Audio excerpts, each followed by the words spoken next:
Aqui tem uma caliandra arbórea, também aqui atrás, que não é uma planta tão comum e é muito bonita, atrai muito beija-flor.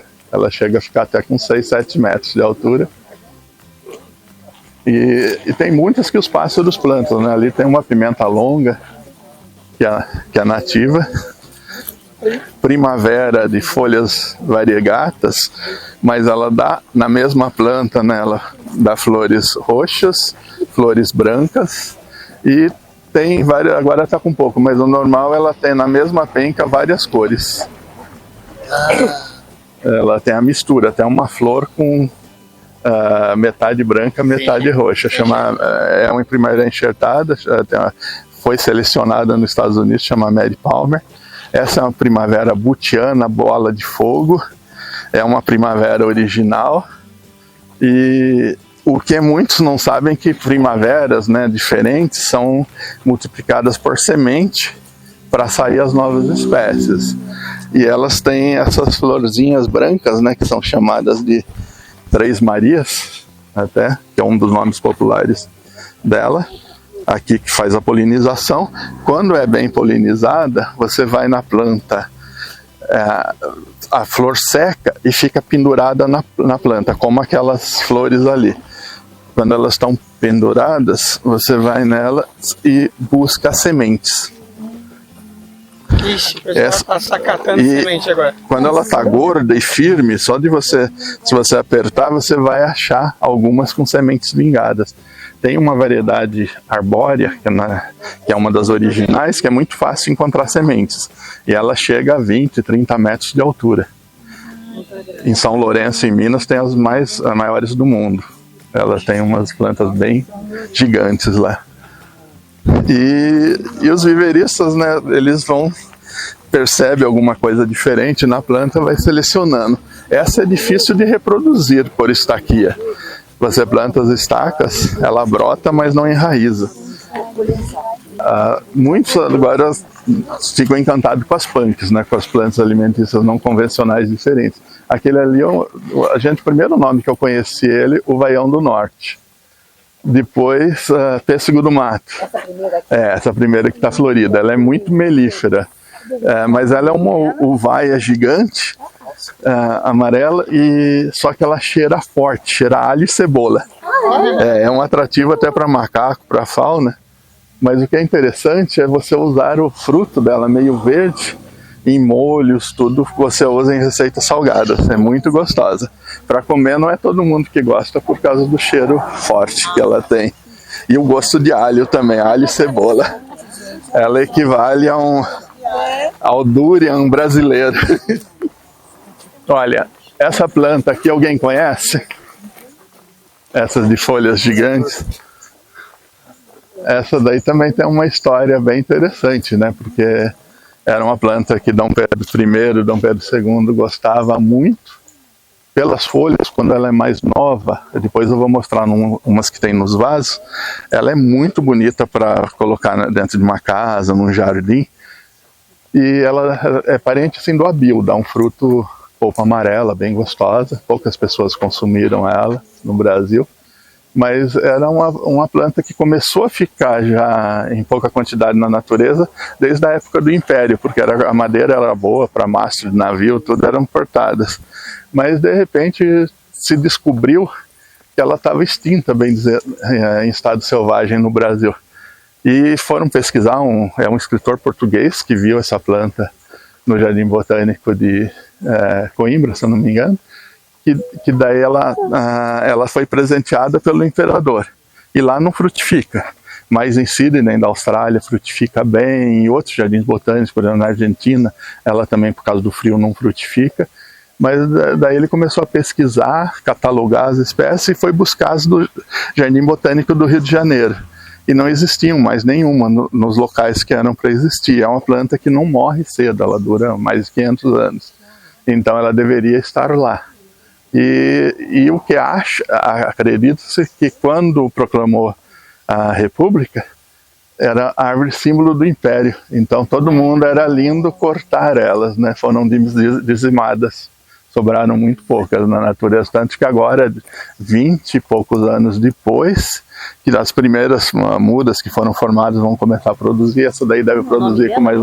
É fruto do imperador, guapeba imperial e Chrysophyllum imperialis, ou Chrysophyllum imperial. Guapeba. Só que em São Paulo mesmo existe uma planta antiga, só que um amigo meu foi tentar colher um fruto uma época, ele cortou dentro do parque um bambu de uns 9, 10 metros, uma das hastes maiores que tinham lá, e não chegava na parte mais baixa da copa, e os frutos, daí ele começou a frequentar o parque todos os dias pela manhã, que na época da frutificação, para conseguir colher alguns frutos. Aqui, ó, desse outro lado aqui nós temos uma outra planta bem rara. Olha, essa árvore, né, é a guarajuva, que ela está quase extinta na natureza, Terminalia acuminata. Ela chegou a ser considerada extinta na natureza, depois que divulgou o nome, divulgou imagens, o pessoal localizou algumas espécies e agora está sendo mais multiplicada. A nossa já está dando sementes. Ela começou a sementear, esse ano a gente vai produzir mudas, tem umas sementinhas pretas, negras, que parecem umas carambolinhas. Está dando muita semente. Mas é uma planta que na natureza o pessoal os botânicos não estavam mais encontrando dela. E assim acharam 4 exemplares dentro do Jardim Botânico do Rio de Janeiro, que saiu várias reportagens na época, tudo.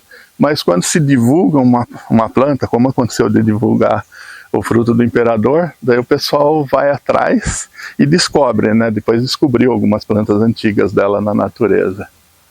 E não é uma planta que estava num risco tão grande de extinção, é uma planta rara, pode ter madeira boa, né? Já foram cortadas. Só que uma das características, melhores madeiras, jequitibá branco, jequitibá rosa, cedro, jatobá e várias outras, elas têm 2 problemas. Assim, identifica ela nas matas pelas flores, mas aquelas que não identificam pelas flores, identifica pela vegetação. Então no passado era muito comum vender uma área para extração de madeira, vendo a brotação na primavera ou no início do período de chuvas, que ela é rica em tal madeira. Você dava para contar quantos jatobazeiros, quantos jequitibás tinham nela. E essa como que chama? Um dos nomes dela é jacareúva. Jacareúva? É, jacareúva. E ela pode ver que ela está uma planta única e ela já cresce num formato assim de tora, né, que é fácil para e olha aqui,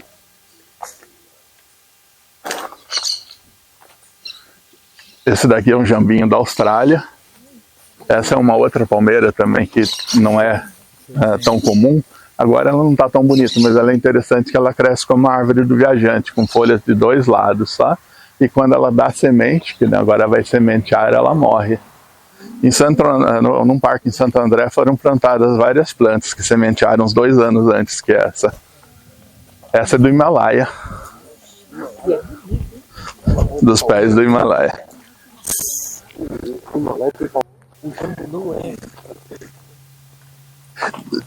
Olha, ele é bem comum em jardim, na área litorânea do Brasil. O amarelo também é bem comum no estado de São Paulo, aquele perfumado, mas são todos exóticos. E tem até recentemente, né, o pessoal que troca sementes, coleciona, descobriu algumas variedades de jambo cauliflora, igual jabuticaba. Então é muito bonita a florada, tudo. Ali tem uma árvore também bem rara, que veio dos Estados Unidos, seria uma espécie de Flanquínia, que é uma árvore em homenagem a Benjamin Franklin. Essa primeira? Ela seria meio próxima das camélias, do chá verde. E a brotação dela é parecida, só que ela não floresceu ainda, ela tem por volta de uns 20 anos.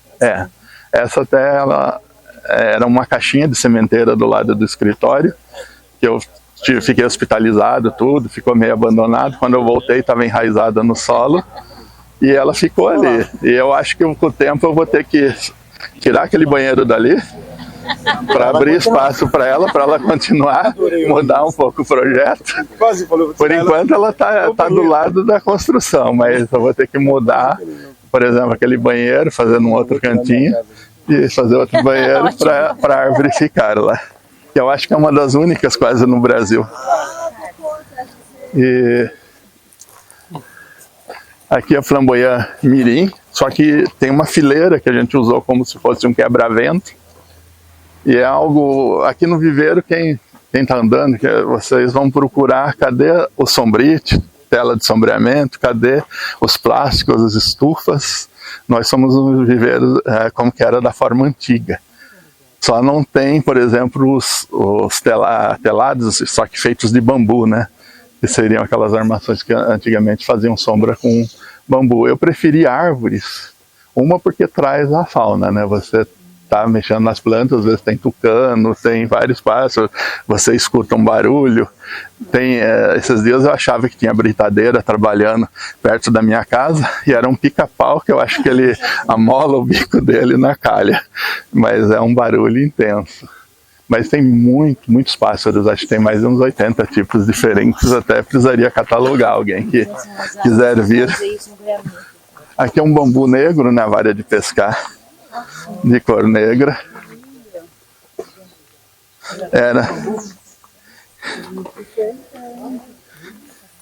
E é uma planta rara, mas não é tão rara se for ver, porque ele é muito vendido na forma de bambu moçô. O pessoal entorta ele, só que quando a brotação é nova, ele é verde, então não chama atenção, o broto maduro fica negro. E daí faz o trabalho, né? Quando o bambu é novo, você vai tirando aquelas folhinhas novas, e você consegue entortar ele, tudo desenhar, conduzir. Só que ele não deu muito certo, ainda vendem, mas não dá muito certo porque ele rebrota por tudo. Aqui mesmo tem por baixo do solo. Aí mesmo era uma planta só que virou todas essas. Aqui são estoques de plantas. A gente tem que ter o nosso problema até é assim, você tem que ter um estoque muito grande, porque tem plantas que às vezes só vai ter semente a cada 5 anos, na natureza mesmo, não frutifica todo ano, às vezes é mais rara. Então essas que são bem raras, quando a gente consegue formar, tem que formar um estoque maior. Mas o muito grande meu são 200, 300 plantas de uma unidade. E de um viveiro comercial de reflorestamento, às vezes é 2, 3 milhões de 5, 6 variedades. Aqui é uma planta australiana, uma pera, um cajamanga, abricô de macaco, pau d'óleo, baru. Qual que é baru? Olha, aqui tem duas, mas... Orupita. E o baru? O abricô de macaco tem uma flor e um fruto lindíssimo. É lindo. A flor dele é amazônica. Ela dá tudo no caule, as flores e os frutos, é muito lindo, é comum até no Rio de Janeiro. Só que o fruto maduro tem um cheiro forte. Então isso daí que às vezes desagrada um pouco, mas de resto ele é todo lindo. Qual que é o baru? Que o cheiro é para atrair macacos, né? Mas qual que é? Ele falou que O baru é que atrás ali, ó, aquele lote ali. Aquele ali são todos barus. Aqui é uma figueira nativa. Aqui é uma goiaba. Olha, outra característica das plantas do viveiro, isso daqui é uma planta doente ou uma planta saudável? Agora eu faço a pergunta. Uma goiabeira com as folhas todas furadas, comidas, ela é saudável ou doente? Pra mim ela não tá bonita. Felizmente, até pouco tempo atrás, isso daí era considerado uma muda que deveria até jogar fora.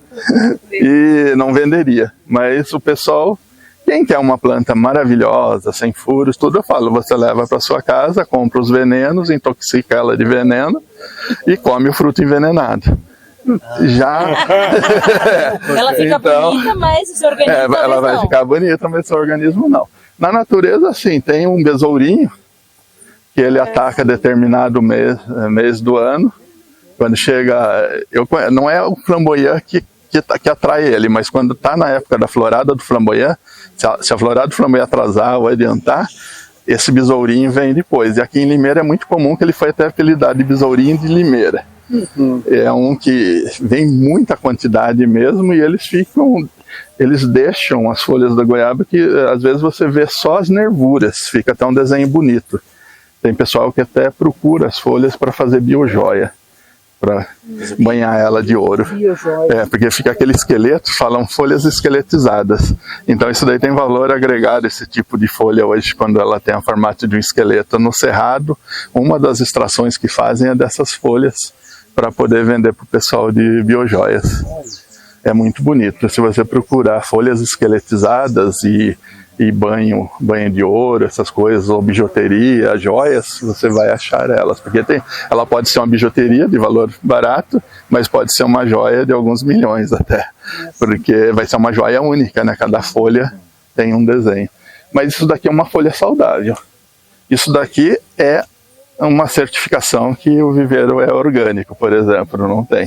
Eu não tenho uma certificação oficial, mas quem quer procurar, ele vai ver que no meio dos saquinhos você vai achar minhoca, vai achar um monte de fauna, e você vai achar alguns tipos de doenças que, se ela tiver em equilíbrio, não vai afetar a planta. Às vezes você acha alguma planta com um pouco de cochonilha, tem uma cochonilha pérola, por exemplo, que ela ataca quando a planta está muito sombreada, está dando recado que eu tenho que trazer aquelas plantas para um local de mais sol.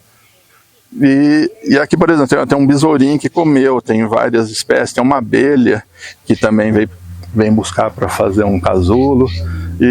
Então uma folha dessa, se você quiser mastigar, comer, pode. Folha de goiaba é uma punk.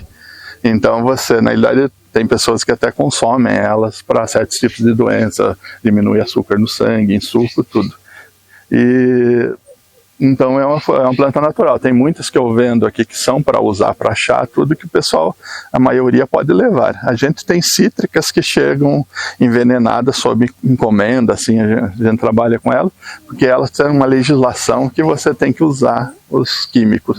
Mas fora isso, a maioria que tem aqui dentro não usa. Quando eu parei de usar, há uns 15 anos atrás aproximadamente, produtos químicos, que a gente via comendo uma folhinha, qual inseticida você está usando, nem lia a bula. Já pegava lá cada vez o mais forte, né? Ia pulverizando, porque as doenças vão ficando mais resistentes, né? Como os mosquitos da cidade, né, dos egípcios, que hoje já resistem a malatol, que é um inseticida muito forte. Então a gente descobriu que não usando, em pouco tempo, o ambiente fica equilibrado. Você não fazendo práticas agressivas, o ambiente se equilibra. Eu tenho, por exemplo, lixia, que dá um ácaro, que a gente tem um pomar aí que colhe lixia sem usar químicos, nada, sem pulverizar. Aquela praga que fica marrom, as folhas, chama chocolate, até. Ela não ataca muito, não que não ataque, mas porque tem um equilíbrio. Tem outros ácaros que são predadores do ácaro que leva à doença. E nem o controle natural só usa. O alho,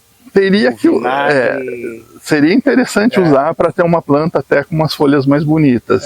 Mas é muita variedade de plantas, por volta de 1.200, 1.300, então seria muito complicado utilizar. Mas o extrato de alho, tudo seria bem interessante.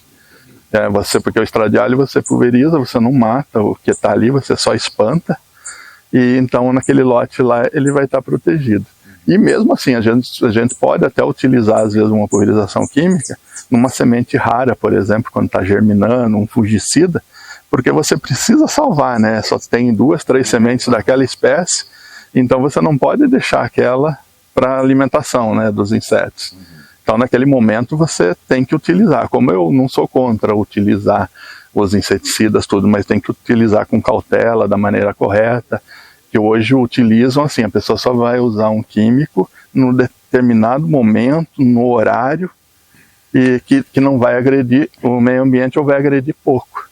Em soja mesmo, hoje tem mel da soja, que é um projeto enorme que eles pulverizam na época correta e está exportando mel, o Brasil está exportando mel de plantação de soja, que é uma das culturas que usa muito agrotóxico. E alguns ataques também fazem de pequenos insetos, fazem as brotações virem com mais vigor, né? Fazem. Mais fortes. A gente, por exemplo, tem na natureza tem um bicho serrador, que ele faz uma poda de árvores, tudo, e além dela de diminuir assim, o tamanho de ponteiros, tudo, às vezes faz frutificar fora de época. Eles fazem muito anelamento. Eles começam a serrar um galho, por algum motivo param uns dias depois e vão em outra árvore, e aquele galho anelado às vezes dá flor, dá fruta numa época que não é para dar. Mas, então, sem alongar, mas a gente tem um tricoderma, tem um EM, tem um bovéria, até para semente o pessoal usa muito, que facilita demais. Tem sim. E tem sementes, tudo que só vão germinar mesmo se tiver auxílio assim de práticas naturais ou organismos naturais, né? Olha, essa planta mesmo, a gente plantou, mas era para ter tirado ela até daí, porque é um alfeneiro, um legusto, que é uma planta bem comum. Ela foi utilizada como porta-enxerto de oliveira no passado, todas as oliveiras eram enxertadas nela, porque a semente da oliveira é complicada de germinar, demorado, então usava um porta-enxerto alternativo, que é o dela. E foi muito usado daí como oferta de plantas baratas nos viveiros que formaram a oliveira. No passado teve muita oferta desse alfeneiro e de cibipurunas. Aqui o Horto Florestal de Rio Claro formava milhões de cibipurunas que foram usadas as primeiras árvores quase de arborização urbana. Baúínia também foi muito utilizada na arborização urbana porque dava muita semente, muito fácil de tirar a semente. Só que as baúínias utilizadas eram todas espécies exóticas, sendo que nós temos dezenas aqui dentro do Brasil de espécies nativas. E 20 anos atrás ganhou umas 300 mil mudas, sei lá, plantou em toda a cidade. Hoje, isso daqui está dando trabalho. Aqui no calçada. E sobre o alfeneiro, ele foi a minha salvação também para esse besourinho de limeira. Na época da florada, eu tenho até vídeos que mostram que os besouros se encantam por ele, e eles vêm todo aqui.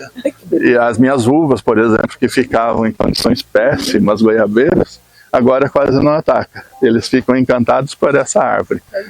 Lá entra a frutificação, o chão fica forrado. Dá bastante. Ele parece caixinha de uva, mas não é comil. Até pouco tempo atrás nós fornecemos muito para pesquisa e desenvolvimento o curry indiano, um parente da murta, que ele está ajudando a conter o avanço da doença, do greening. E ele é uma planta atrativa, então você forma um pomar, por exemplo, de citros, e hoje usa muito essa estratégia de plantar o curry na volta do pomar, que ele é muito mais atrativo do que as folhas dos citros. O pesquisador comparou ele como um espeto de churrasco, o curry indiano, e os citros viram um pratinho de brócolis sem tempero. E então você consegue, com essa cerca viva, o inseto, né, o Psilidium, que vem e leva a doença, a praga, ele para primeiro nessa cerca, e daí usa o veneno nela, e você não precisa usar tanto veneno no pomar. Então é dessa forma aí que ajuda. Então hoje está muito